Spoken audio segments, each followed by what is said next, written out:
Y'all planning for this?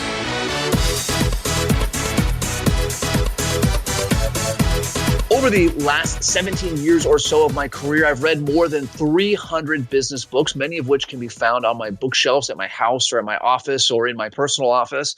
And in this segment, I'm going to share with you some of the most impactful books that I strongly recommend that you study and implement in your own life.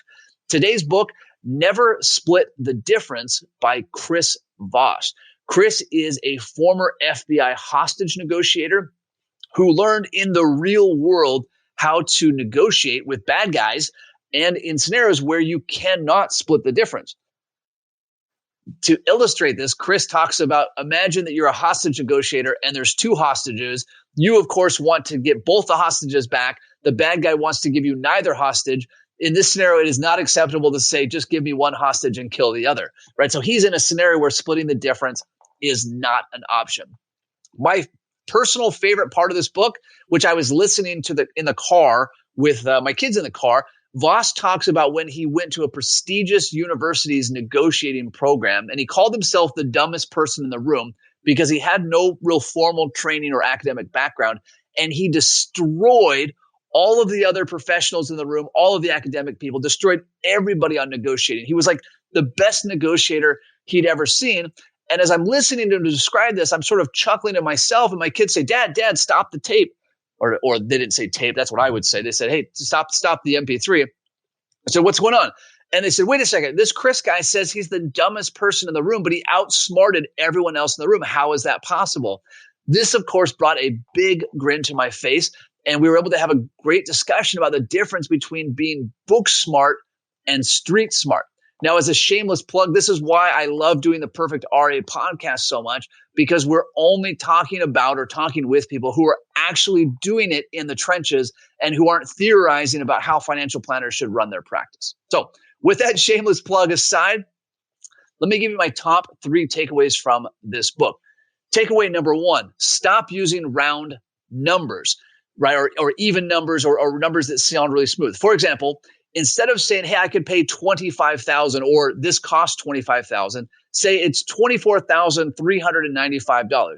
Why? Well, $25,000 was a made up number, but if you make up this number, a precise number, $24,395, it sounds like you've really carefully calculated it, and people are much more likely to agree with your number. My wife and I now make a game out of this, and we use this anytime we're negotiating with somebody else.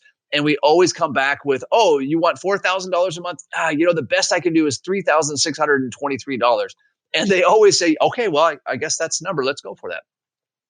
Takeaway number 2, when backed into a corner in negotiating, use the phrase, how would I do that? Right? How would I do that? Now, this gives you time to kind of think while they're responding like, all right, let me make sure I can regain my composure on this. But it also puts them in the spot of having to figure out a solution to their demands, which is often very difficult. Now, Chris, of course, uses the example of hostage negotiation. They said, well, you have to give us $1 million. He'd say, $1 million, $1 million, got that. How would I do that? How would I go about getting $1 million? And they would say, well, I guess I don't really know. Oh, okay. Well, do you have another solution that maybe we could try? And he would eventually work them down to nothing, right, and get the hostages back. Where this comes up for financial advisors is if a prospect says, hey, Mr. Advisor, Mrs. Advisor, I want you to reduce your fee because the advisor down the road or Vanguard or whomever will charge a lot less.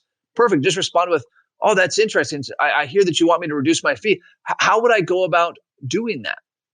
And let them try to come up with an answer. Now, when pushed, by the way, on fees, this is kind of an aside, I always like to respond with, you know what? I would love to discount your fee because I'm really excited to work with you. But if I discounted your fee to keep my integrity, I would need to go back and do the same discount for every other client, right? I feel it's my duty, my honor to charge everyone the same amount.